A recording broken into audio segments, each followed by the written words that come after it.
Halo semuanya, ikutin aku yuk. Hari ini aku bakal ikutan trip bareng sama Cerita Bandung ID.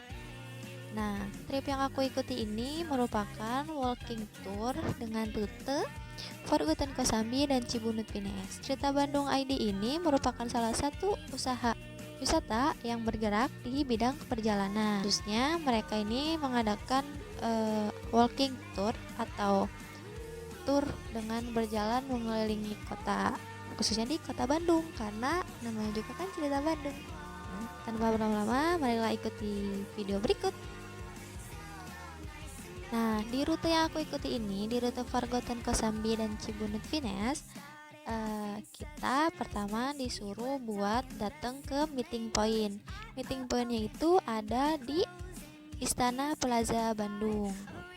Di sana kita datang pada pukul 8.30, tapi karena menunggu rombongan yang lain, teman-teman rombongan yang lain, kita ada molor waktu sekitar 15 menit di Istana Plaza atau di meeting point. Sambil menunggu, kita dipersilahkan buat sarapan dan cari jajanan cemilan-cemilan di sekitar meeting point. Setelah itu kita kumpul untuk briefing dan ada sedikit penjelasan terkait apa itu Cerita Bandung serta rute yang bakal kita jalanin itu bakal kemana aja. Nah, di sini nanti bakal aku tunjukin waktu si storytellernya itu menjelaskan tentang rute dan Cerita Bandung. Nah, setelah kita dikasih tahu tentang rute yang akan kita lalui, juga apa itu Cerita Bandung ID, kita juga dijelasin tentang sejarah di sekitar Istana Plaza, juga di Gudang Selatan. Jadi Istana Plaza ini dulunya itu merupakan salah satu bioskop terbesar di Bandung. Tapi film-film yang diputar di Istana Plaza ini dominan dengan film-film Cina atau seperti kungfu gitu-gitu.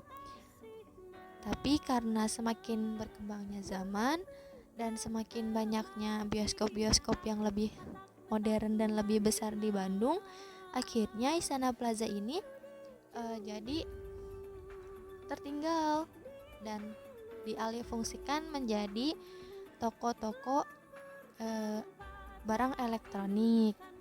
Nah, dulunya juga Istana Plaza ini merupakan pusatnya barang elektronik di Bandung sebelum adanya BEC. Setelah ada BEC, Istana Plaza juga semakin tertinggal, jadi konsumen-konsumen beralih ke BEC, akhirnya Istana Plaza menjadi sedikit sepi dan agak sedikit kurang terawat. Selain Istana Plaza juga di seberangnya itu ada dulunya itu atau di daerah Gudang Selatan, dulunya itu merupakan camp interniran orang-orang Belanda gitu, yang mereka itu terkenal dengan camp militer yang paling kumuh karena orang-orang militer yang ada di camp tersebut itu merupakan orang-orang yang sudah blasteran gitu antara Belanda dan pribumi. Selain camp interniran juga kita dijelasin di situ ada PT Nimef, yang mana PT Nimef ini dulunya merupakan pabrik percetakan uang Jepang yang pada saat pemerintahan Belanda ini merupakan kayak usaha tersembunyi pemerintahan Jepang gitu. Selain PT Nimef, kita juga dikasih tahu tentang adanya stadion yang diambil alih oleh Persib karena dulunya itu merupakan salah satu stadion milik Persatuan Sepak Bola Bandung terbesar. Tetapi mereka turun eksistensinya dan akhirnya diambil alih oleh Persib karena dianggap Persib itu satu-satunya persatuan sepak bola yang tetap eksis pada saat itu. Lalu next kita lanjut. Nah, di sini kita lagi di perjalanan menuju ke titik selanjutnya. Nah, di jalan ini kita sambil diberi penjelasan, diberi pengetahuan terkait camp interniran yang ada di sekitaran Cikudapate. Nah, selain camp militer ini terkenal dengan kumuh, camp ini juga dibagi menjadi dua, yaitu yang satu untuk lelaki dewasa dan untuk anak-anak. Nah, di camp interniran ini selain karena tadi udah dibilang kumuh, camp interniran yang khusus dengan anak-anak itu mereka tinggal bersama dengan ibunya dalam satu kamar. Nah, dalam satu kamar ini biasanya anak-anaknya itu tidur tidak di atas ranjang bersama dengan ibunya, tetapi mereka tidur dan melakukan aktivitas-aktivitas kesehariannya itu di bawah kolong kasur orang tuanya aja. Nah, hal tersebutlah akhirnya yang menimbulkan adanya sebutan anak kolong.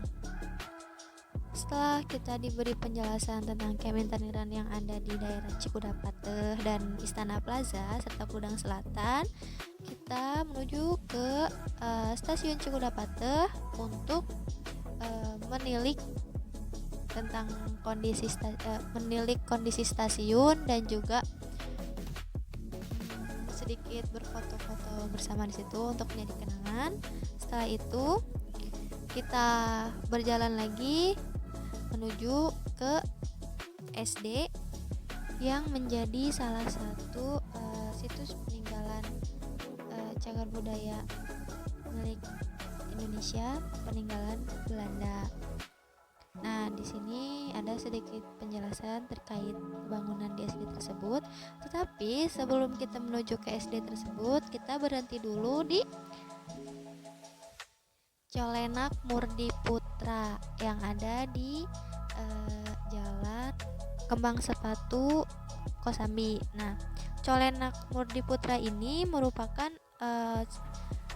perusahaan colenak pertama yang berdiri di Bandung.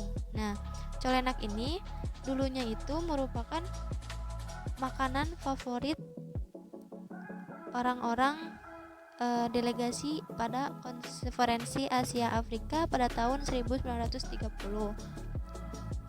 Oke, nah di sini kita bisa lihat cara pembuatan colenak.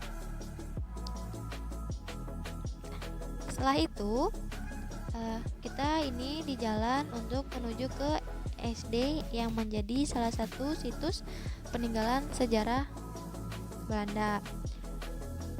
Dan mari kita simak video penjelasan terkait SD tersebut oleh storyteller.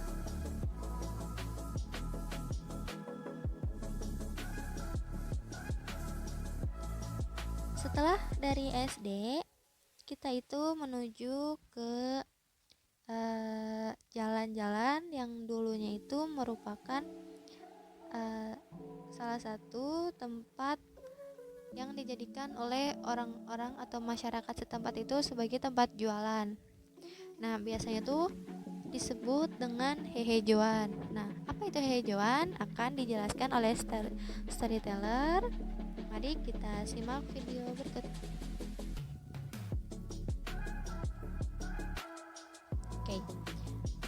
Setelah kita melihat video yang tadi penjelasan oleh storyteller, kita next lagi untuk jalan ke Pasar Kosambi.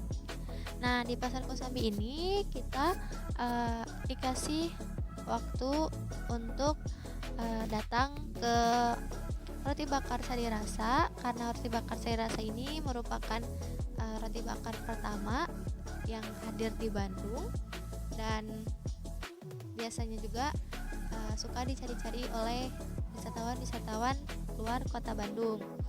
Nah, di Roti Bakar Sari Rasa kita diberi waktu buat membeli dan juga diberi kesempatan untuk melihat secara langsung cara pembuatan roti bakarnya atau kita pabriknya itu. Jadi kita masuk ke pabriknya, kita melihat-lihat di sana, boleh mengamati, merekam dan sebagainya. Setelah dari roti bakar cari rasa, kita menuju ke Pasar Kosambi.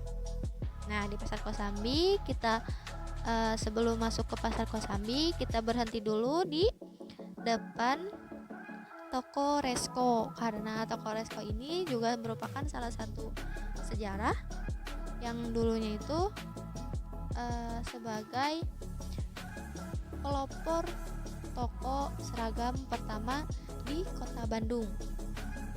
Selain itu juga di sini ada sedikit penjelasan oleh storyteller tentang Toko Resko.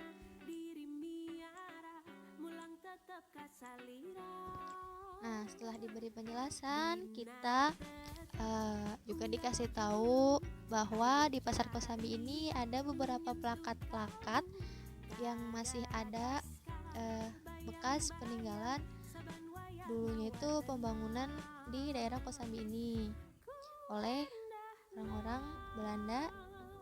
Dan setelah itu kita langsung menuju ke The Hallway. Nah, di The Hallway ini kita dikasih waktu spare time buat makan siang dan jajan-jajan di situ, juga berfoto-foto dan pokoknya bersantai-santai di situ deh. Nah, halo, di sini aku udah sampai di The Hallway Space. Nah, The Hallway Space ini merupakan salah satu karya milik anak-anak muda di Kota Bandung. The Hallway ini tempat dimana kita bisa membeli berbagai macam jajanan, makanan, cemilan, dan juga bisa membeli oleh-oleh, fashion dan lain sebagainya. Pokoknya di sini lengkap banget. Setelah kita dikasih waktu free time sekitar 45 menit di The Hallway, kita langsung menuju ke belakang Pasar Kosambi, yang mana di belakang Pasar Kosambi ini ada salah satu bangunan dulunya itu merupakan pusat pagelaran seni di Kota Bandung yang sekarang itu menjadi sebuah masjid. Lalu ada juga lagi pusat pagelaran seni juga di Kota Bandung milik orang Sunda atau orang-orang pribumi, sedangkan yang menjadi masjid itu dulunya itu milik orang-orang Jawa. Jadi orang-orang Jawa yang datang ke Bandung itu dulu punya pusat pagelaran seni sendiri gitu.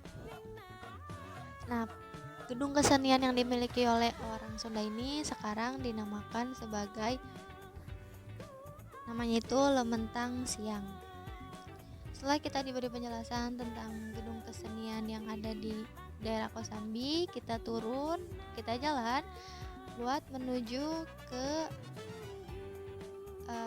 Odading Mang Oleh. Odading Mang Oleh ini dulunya itu sempat viral. Setelah dari Odading Mang Oleh, kita jalan menuju ke Cibunut Vines. Ini kita lagi jalan buat menuju ke Cibunut Vines.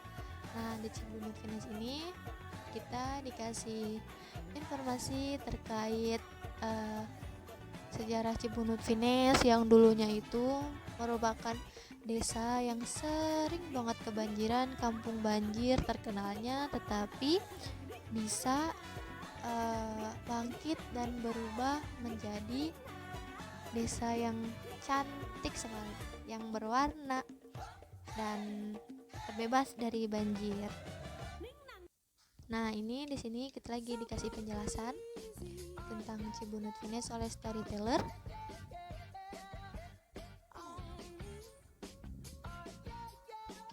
Setelah itu kita jalan lagi buat menuju ke bank sampah yang ada di kampung Cibunut ini. Nah, bank sampah ini dikelola oleh masyarakat setempat Nah, di sini kita ketemu dengan Bapak RW Kampung Cibunut ini. Nah, Bapak RW ini sedikit menjelaskan terkait proses yang dilalui untuk menjadi Kampung Cibunut ini lebih indah dan berwarna serta terbebas dari banjir. Lanjut lagi jalan menuju ke titik akhir, yaitu Taman Lilin. Nah, sebelum kita ke Taman Lilin, kita itu sempat berhenti di Simpang 5. Di Simpang 5 kita dijelaskan terkait gedung pensil dan juga salah satu rumah milik tokoh Tionghoa di dekat gedung pensil, dan juga dijelaskan terkait Simpang 5. Lalu kita jalan lagi ke depan untuk menuju ke Taman Lilin. Sebelum kita ke Taman Lilin, kita juga diberitahu bahwa di jalan situ ada toko peci yang si peci ini merupakan peci milik salah satu modelnya itu dimiliki oleh Presiden Soekarno, yaitu toko peci Mas Iming atau Mang Iming. Lalu kita jalan lagi ke Taman Lilin. Nah, di Taman Lilin atau di finish ini kita diberitahu terkait di situ ada banyak sekali bangunan sejarah, dan juga ada salah satu rumah makan yang dulunya itu menjadi salah satu rumah makan yang sangat digemari oleh TNI atau militer-militer di sekitar Kosambi. Kita juga dikasih tahu bahwa dulunya itu Jalan Ahmad Yani itu bukan nama aslinya, karena dulu itu nama aslinya Jalan Asia Timur.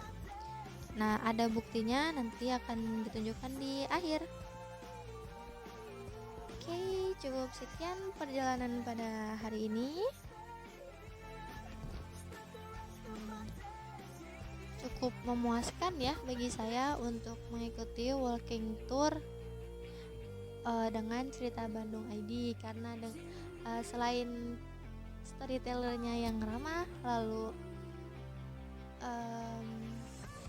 perjalanannya juga yang asyik, kita juga sistem pembayarannya itu dengan cara pay as you wish, yang mana kita membayar dengan sesuka hati kita. Jadi kita tidak mematok si penyelenggara ini tidak mematok harga, melainkan seikhlasnya kita aja gitu. So, buat teman-teman yang mungkin pengen ikut tur sejarah tapi dengan budget yang minim, bisa banget ikut sama cerita Bandung ID atau ikut walking tour bersama cerita Bandung ID. Nah, mungkin sekian dari saya. Sampai jumpa di video selanjutnya. See you next video. Bye bye.